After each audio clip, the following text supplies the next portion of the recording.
नमस्कार दोस्तों। स्वागत है आपका वनडे एग्जाम सेंटर में।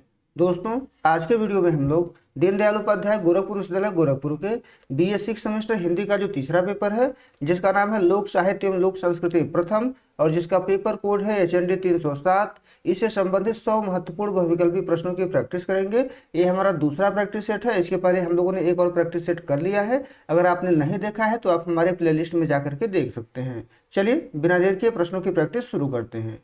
आपका पहला प्रश्न है, लोक शब्द का प्राचीनतम उल्लेख किस ग्रंथ में मिलता है? तो लोक शब्द का प्राचीनतम उल्लेख जो है ऋग्वेद में मिलता है। पहले का बी ऑप्शन आपका सही हो जाएगा। दूसरा प्रश्न देख लेते हैं, लोक वह है जो नगर और ग्राम की परिधियों में सीमित न हो, यह विचार किसका है? तो यह विचार डॉक्टर हजारी प्रसाद द्विवेदी का है। ए ऑप्शन आपका दूसरे का सही हो जाएगा। तीसरा प्रश्न है, अंग्रेजी शब्द फोकलोर का प्रयोग सर्वप्रथम किसने किया था? तो फोकलोर शब्द का सर्वप्रथम प्रयोग विलियम थॉमस के द्वारा किया गया था। ए ऑप्शन आपका तीसरे का सही हो जाएगा।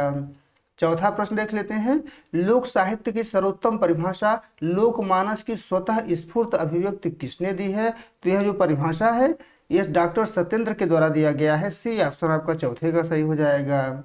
पांचवा प्रश्न देख लेते हैं, इसमें आपसे पूछा गया है कि लोक साहित्य का रचयिता कौन होता है? तो लोक साहित्य का रचयिता समस्त लोक समाज होता है। बी ऑप्शन आपका पांचवें का सही हो जाएगा।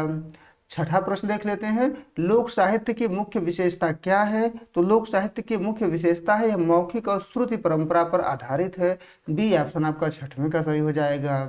सातवां प्रश्न है, लोक ज्ञान का वह पुंज है जो परंपरा से चला आ रहा है, यह परिभाषा किसकी है? तो यह जो परिभाषा है वो डॉक्टर वासुदेव शरण अग्रवाल के द्वारा दिया गया है। ए ऑप्शन आपका सातवें का सही हो जाएगा। आठवां प्रश्न देख लेते हैं, फोकलोर शब्द के लिए हिंदी में लोक साहित्य शब्द का प्रयोग सबसे पहले किसने प्रस्तावित किया? तो हिंदी में लोक साहित्य शब्द का जो प्रयोग है सबसे पहले डॉक्टर वासुदेव शरण अग्रवाल ने प्रस्तावित किया था। डी ऑप्शन आपका आठवें का सही हो जाएगा। नवा प्रश्न है, लोक साहित्य की प्रकृति कैसी होती है? तो लोक साहित्य की प्रकृति जो है परिवर्तनशील होती है। ए ऑप्शन आपका नौवें का सही हो जाएगा। दसवां प्रश्न है, लोकमानस में किसकी प्रधानता होती है? तो लोकमानस में भावना और विश्वास की प्रधानता होती है। सी ऑप्शन आपका 10वें का सही हो जाएगा। 11 नंबर प्रश्न है, शिष्ट साहित्य और लोक साहित्य में मुख्य अंतर क्या है? तो तीनों ये अंतर है। शिष्ट साहित्य लिखित होता है लेकिन लोक साहित्य मौखिक होता है। शिष्ट साहित्य व्यक्तिगत होता है लेकिन लोक साहित्य जो होता है वो सामूहिक होता है। शिष्ट साहित्य व्याकरण सम्मत होता है, लोक साहित्य जो है लोक भाषा में लिखा जाता है। तो डी ऑप्शन आपका 11 का सही हो जाएगा। 12 नंबर प्रश्न है, लोक संस्कृति का आधार क्या है? तो लोक संस्कृति का आधार परंपरा और लोक जीवन है। बी ऑप्शन आपका 12 का सही हो जाएगा। 13 नंबर प्रश्न देख लेते हैं, लोक संस्कृति का वह अंश जो परंपरा द्वारा प्राप्त होता है लोक संस्कृति है, यह कथन किसका है? तो यह कथन मजूमदार के द्वारा कहा गया है। कहीं कहीं आपको पुस्तकों में डॉक्टर सत्येंद्र भी मिलेगा लेकिन मूल रूप से यह कथन मजूमदार का ही है। बी ऑप्शन आपका 13 का सही हो जाएगा। 14 नंबर प्रश्न देख लेते हैं, लोक साहित्य और लोक संस्कृति में क्या संबंध है? तो 14 का जो है सी ऑप्शन सही हो जाएगा। लोक साहित्य लोक संस्कृति का दर्पण है। सी ऑप्शन आपका सही हो जाएगा। 15 नंबर प्रश्न देख लेते हैं, शिष्ट साहित्य का आधार क्या होता है? तो लोक साहित्य जो है शिष्ट साहित्य का आधार होता है। ए ऑप्शन आपका 15 का सही हो जाएगा। 16 नंबर प्रश्न है, लोक संस्कृति की रक्षा कहाँ सबसे अधिक होती है? तो गांव और कस्बों में लोक संस्कृति की रक्षा सबसे अधिक होती है। बी ऑप्शन आपका 16 का सही हो जाएगा। 17 नंबर प्रश्न है, लोक साहित्य में किस भाषा का प्रयोग होता है? तो लोक साहित्य में मातृभाषा या क्षेत्रीय बोली का प्रयोग किया जाता है, जिसको जनपदीय बोली भी कहा जाता है। तो सी ऑप्शन आपका 17 का सही हो जाएगा। 18 नंबर प्रश्न देख लेते हैं, इसमें आपसे पूछा गया है कि निम्नलिखित में से कौन लोक संस्कृति का तत्व नहीं है? तो आधुनिक फैशन जो है लोक संस्कृति का तत्व नहीं माना जाता है। लोकगीत, लोक विश्वास, पर्व त्योहार ये सभी लोक संस्कृति के तत्व हैं। सी ऑप्शन आपका 18 का सही हो जाएगा। 19 नंबर प्रश्न देख लेते हैं, शिष्ट साहित्य के कवि को क्या कहा जाता है? तो शिष्ट साहित्य के कवि को जो है व्यक्तिगत सर्जक कहा जाता है। बी ऑप्शन आपका 19 का सही हो जाएगा। 20 नंबर प्रश्न है, लोक साहित्य किस प्रकार की परंपरा है? तो लोक साहित्य जो होता है वो मौखिक परंपरा होता है, लिखित नहीं होता है। सी ऑप्शन आपका 20वें का सही हो जाएगा। 21 नंबर प्रश्न है, लोक साहित्य के संकलन में सबसे बड़ी कठिनाई क्या है? तो लोक साहित्य के संकलन में जो सबसे बड़ी कठिनाई है वो लोकमानस का संकोच और विस्मृति है। बी ऑप्शन आपका 21 का सही हो जाएगा। 22 नंबर प्रश्न है लोक साहित्य संकलन की वैज्ञानिक विधि क्या है? तो क्षेत्रकार, जिसको फील्ड वर्क कहते हैं, और रिकॉर्डिंग जो है लोक साहित्य संकलन की वैज्ञानिक विधि है। बी ऑप्शन आपका 22 का सही हो जाएगा।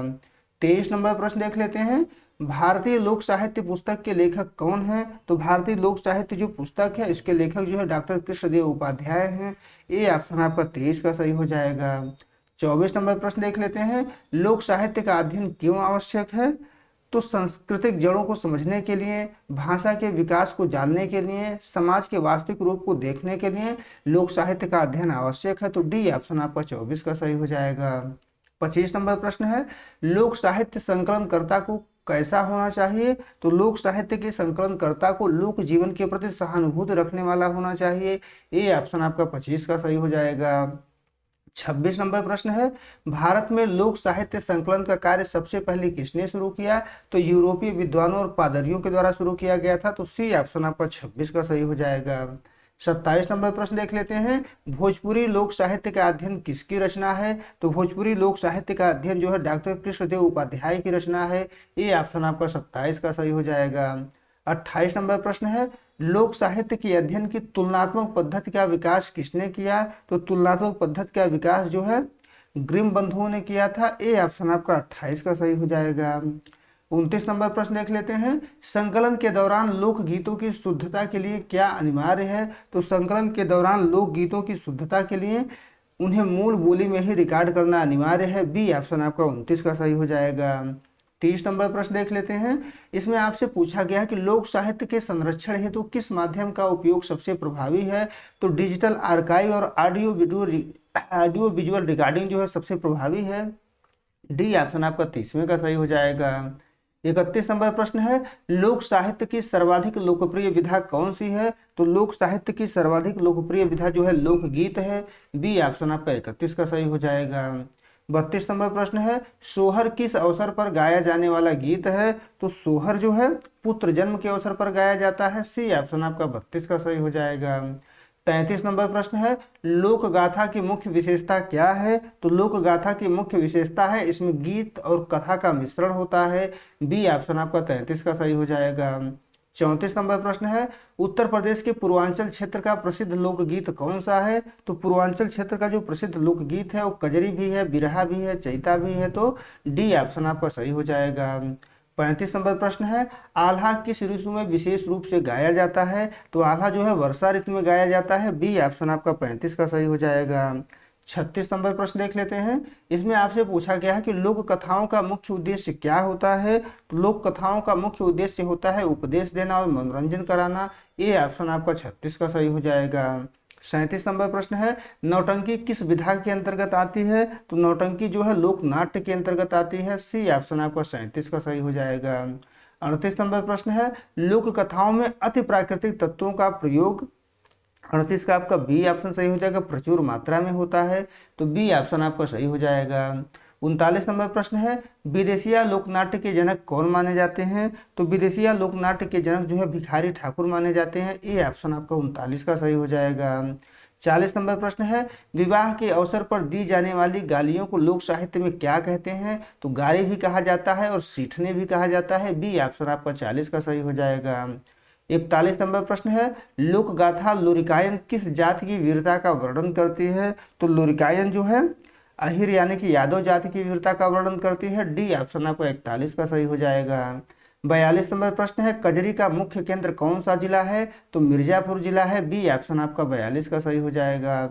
43 नंबर प्रश्न है, लोक साहित्य की वह विधा जिसमें नृत्य गान और अभिनय तीनों होते हैं। तो नृत्य गान और अभिनय जिसमें तीनों होता है उसको लोक नाट्य कहा जाता है। सी ऑप्शन आपका 43 का सही हो जाएगा। 44 नंबर प्रश्न है, जतसार गीत कब गाया जाता है? तो जतसार गीत जो है चक्की पीसते समय यानी आटा पीसते समय गाया जाता है जाता पर। ए ऑप्शन आपका 44 का सही हो जाएगा। 45 नंबर प्रश्न है, चैता गीत किस माह में गाया जाता है? तो चैत्र माह में गाया जाता है। बी ऑप्शन आपका 45 का सही हो जाएगा। 46 नंबर प्रश्न है, पवारा किस क्षेत्र की वीर गाथात्मक लोक गाथा है? तो पवारा जो है बुंदेलखंड का है। डी ऑप्शन आपका 46 का सही हो जाएगा। 47 नंबर प्रश्न देख लेते हैं। डोमचक क्या है? डोमचक क्या है आपसे पूछा गया है। तो एक प्रकार का लोक नाट्य है जो स्त्रियों द्वारा किया जाता है। बी ऑप्शन आपका 47 का सही हो जाएगा। 48 नंबर प्रश्न देख लेते हैं। लोक कथाओं के वर्गीकरण में परियों की कहानियां किस वर्ग में आती हैं? तो परियों की कहानियां जो है चमत्कारित या कल्पित वर्ग में आती हैं। बी ऑप्शन आपका 48 का सही हो जाएगा। 49 नंबर प्रश्न है। लोकगीतों में किस रस की प्रधानता सबसे अधिक होती है? तो लोकगीतों में श्रृंगार और करुण रस की प्रधानता सबसे अधिक होती है। ये ऑप्शन आपका 49 का सही हो जाएगा। 50 नंबर प्रश्न है। बिरहा लोकगीत मुख्य रूप से किसके द्वारा गाया जाता है? तो बिरहा लोकगीत जो होता है मुख्य रूप से पुरुषों के द्वारा गाया जाता है। ये ऑप्शन आपका 50 का सही हो जाएगा।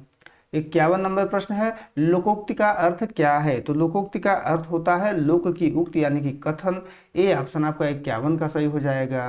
52 नंबर प्रश्न है। मुहावरा किस भाषा का शब्द है? तो मुहावरा जो है अरबी भाषा का शब्द है। बी ऑप्शन आपका 52 का सही हो जाएगा। 53 नंबर प्रश्न देख लेते हैं। लोकोक्ति और मुहावरे में मुख्य अंतर क्या है? तो लोकोक्ति और मुहावरे में जो मुख्य अंतर है, लोकोक्ति एक पूर्ण वाक्य होती है, जो मुहावरा होता है वाक्य का एक अंश होता है। ये ऑप्शन आपका 53 का सही हो जाएगा। 54 नंबर प्रश्न देख लेते हैं। इसमें आपसे पूछा गया है कि पहेली को संस्कृत में क्या कहा जाता है? तो प्रहेलिका कहा जाता है। ये ऑप्शन आपका 54 का सही हो जाएगा।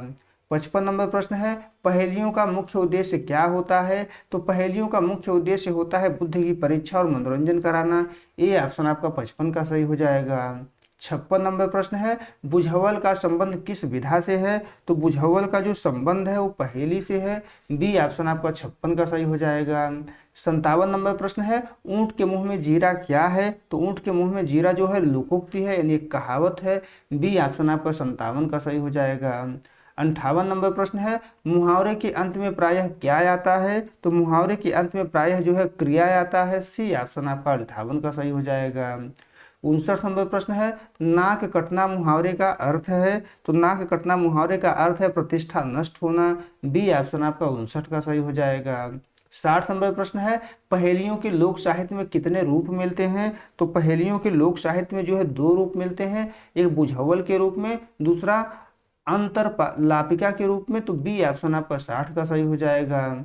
61 नंबर प्रश्न है। लोकोक्तियां किसका अनुभव संचित किए रहती हैं? तो लोकोक्तियां जो होती हैं लोक समाज के सदियों के अनुभव का संचित परिणाम होती हैं। तो सी ऑप्शन आपका 61 का सही हो जाएगा। 62 नंबर प्रश्न है। प्रकृत साहित्य का अर्थ है? तो प्रकृत साहित्य का अर्थ होता है फुटकर या छिटपुट विधाएं, जैसे पहेली हो गए, मुहावरे हो गए। तो सी ऑप्शन आपका 62 का सही हो जाएगा।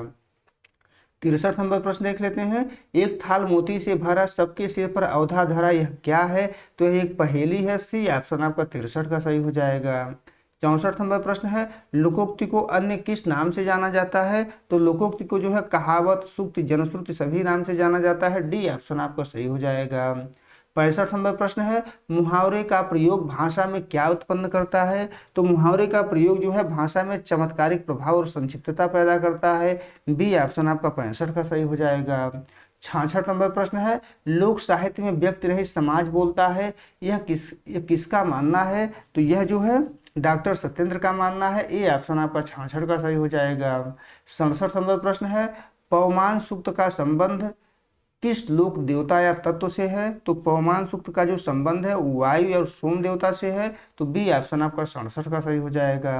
68 नंबर प्रश्न है। बधाया गीत किस क्षेत्र में गाया जाता है? तो बुंदेलखंड, ब्रज, अवध सभी में गाया जाता है। डी ऑप्शन आपका 68 का सही हो जाएगा। 69 नंबर प्रश्न देख लेते हैं। आल्हा खंड के रचयिता कौन माने जाते हैं? तो आल्हा खंड के रचयिता जगनिक माने जाते हैं। ए ऑप्शन आपका 69 का सही हो जाएगा। 70 नंबर प्रश्न है। लोक साहित्य की भूमिका पुस्तक के लेखक हैं? तो लोक साहित्य की जो भूमिका पुस्तक है डॉक्टर कृष्णदेव उपाध्याय ने लिखा है। ए ऑप्शन आपका 70 का सही हो जाएगा। 71 नंबर प्रश्न है। लोक वेद का पूरक है, यह उक्ति क्या स्पष्ट करती है? तो यह श्लोक और शास्त्र के संबंध को बताती है। ए ऑप्शन आपका 71 का सही हो जाएगा। 72 नंबर प्रश्न देख लेते हैं। कठपुतली किस विधा का हिस्सा है? तो कठपुतली जो है लोक नाट्य का हिस्सा है। बी ऑप्शन आपका 72 का सही हो जाएगा।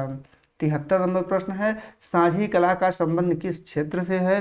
तो साझी कला का जो संबंध है वो ब्रज क्षेत्र से है। बी ऑप्शन आपका 73 का सही हो जाएगा। 74 नंबर प्रश्न है।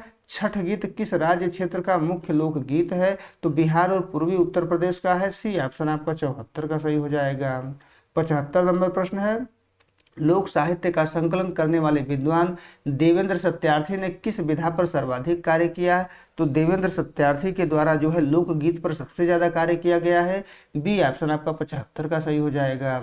76 नंबर प्रश्न है, धोबिया नृत्य और गीत किस वर्ग से संबंधित हैं? तो धोबिया नृत्य और गीत जो है धोबी समाज से संबंधित है। ए ऑप्शन आपका 76 का सही हो जाएगा। 77 नंबर प्रश्न देख लेते हैं, होली के अवसर पर गाया जाने वाला प्रमुख लोकगीत है? तो होली के अवसर पर फाग गाया जाता है। सी ऑप्शन आपका 77 का सही हो जाएगा। 78 नंबर प्रश्न देख लेते हैं, कोहबर गीत कब गाया जाता है? तो विवाह के समय। सी ऑप्शन आपका 78 का सही हो जाएगा। 79 नंबर प्रश्न है, लोक साहित्य का प्राण क्या है? तो लोक साहित्य का प्राण जो है लोक तत्व और स्वाभाविकता है। सी ऑप्शन आपका 79 का सही हो जाएगा। 80 नंबर प्रश्न देख लेते हैं, इसमें आपसे पूछा गया है कि लोक कथाओं में पशु पक्षियों के माध्यम से दी जाने वाली शिक्षा को क्या कहते हैं? तो ऐसी शिक्षा को जो है नीति कथा कहा जाता है। ए ऑप्शन आपका 80 का सही हो जाएगा। 81 नंबर प्रश्न है, नौटंकी का सबसे प्रसिद्ध केंद्र कौन सा है? तो हाथरस और कानपुर है। ए ऑप्शन आपका 81 का सही हो जाएगा। 82 नंबर प्रश्न है, लोक साहित्य में मिथक का क्या अर्थ है? तो लोक साहित्य में मिथक का अर्थ होता है पौराणिक या दैवी कथा। बी ऑप्शन आपका 82 का सही हो जाएगा। 83 नंबर प्रश्न है, शकुन गीत कब गाए जाते हैं? तो जो शकुन गीत होते हैं वो मंगल कार्यों के प्रारंभ में गाए जाते हैं। ए ऑप्शन आपका 83 का सही हो जाएगा। 84 नंबर प्रश्न है, पिंडदान या मृत्यु से संबंधित गीतों को क्या कहा जाता है? तो उसको निर्गुण भी कहा जाता है, भजन भी कहा जाता है। बी ऑप्शन आपका 84 का सही हो जाएगा। 85 नंबर प्रश्न है, गाथा शब्द का प्रयोग सबसे पहले किस साहित्य में मिलता है? तो गाथा शब्द का जो प्रयोग है सबसे पहले प्राकृत साहित्य में मिलता है। ए ऑप्शन आपका 85 का सही हो जाएगा। 86 नंबर प्रश्न देख लेते हैं, लोक साहित्य में आदिम मनुष्य के अवशेष पाए जाते हैं, यह किसका मत है? तो यह जो है एडवर्ड टेलर का मत है। ए ऑप्शन आपका 86 का सही हो जाएगा। 87 नंबर प्रश्न है, बिउला लोक कथा किस क्षेत्र में प्रचलित है? तो बिउला जो लोक कथा है वो जो है भोजपुरी क्षेत्र में प्रचलित है। सी ऑप्शन आपका 87 का सही हो जाएगा। 88 नंबर प्रश्न है, जतरिन लोकनाट्य कहाँ प्रसिद्ध है? तो जतरिन जो लोकनाट्य है वो बिहार मिथिला क्षेत्र में प्रसिद्ध है। बी ऑप्शन आपका 88 का सही हो जाएगा। 89 नंबर प्रश्न है, लुरिकायन लोक गाथा का नायक लुरिक कहाँ का निवासी माना जाता है? तो अगोरी सोनभद्र का निवासी माना जाता है। सी ऑप्शन आपका 89 का सही हो जाएगा।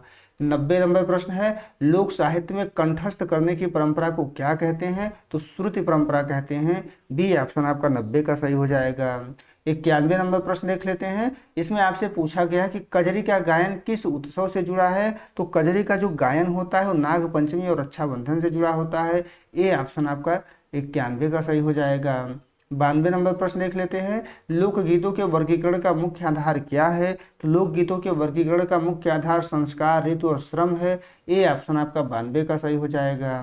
93 नंबर प्रश्न है, नक्काली किस प्रकार का लोक मनोरंजन है? तो नकल उतारने की कला है, ये लोक नाट्य में आता है। तो सी ऑप्शन आपका 93 का सही हो जाएगा।